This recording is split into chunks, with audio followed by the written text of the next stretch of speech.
Le drame vécu par la petite Rianaya, juste âgée de 1 an et demi, affecte les riverains du quartier d'Ivo dans la commune de Koumassi. La population n'en revient pas. La dépouille de la petite fille a été retrouvée dans un caniveau par des enfants de la circonscription, avec la marque d'une entaille sur la gorge.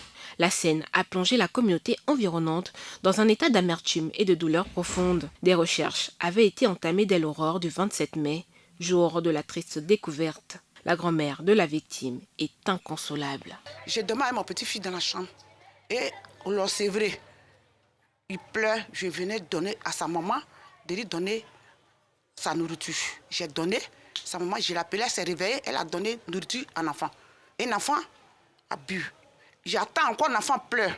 Je suis sortie de la chambre. J'ai dit, mais pourquoi l'enfant la pleure? Bon, elle a soulevé l'enfant, elle l'a mis au dos. Moi, je suis rentrée dans la chambre. En même temps, je suis couchée. En dormant. Moi, que je n'ai jamais dormi jusqu'à 6 heures, ils sont partis me réveiller. On ne voit pas la petite fille. Je suis partie à la police, que mon petit-fils est perdu. Dans son élan de détresse, la détermination d'obtenir de nouvelles de son fils l'a conduit dans la chambre de l'oncle de la mineure assassinée. À sa grande surprise, la grand-mère angoissée fait la découverte d'un sanctuaire. Les nombreuses figurines miniatures qu'elle constate sont arrosées de sang. Le bailleur, témoin de l'horreur, raconte les péripéties. C'était vers 7 heures que la maman de la jeune fille m'a appelé pour me dire que sa petite fille a été égorgée par son fils, elle-même son fils. Donc je me suis rendu sur le lieu.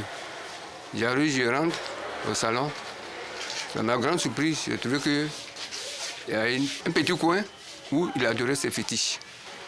Et il a mis le rideau, on tire le rideau, on voit le sang sur ses fétiches. Je suis sorti, directement je suis allé à la gendarmerie. La maman de la jeune fille s'est effondrée dans un choc émotionnel qui semble la priver de toute réactivité.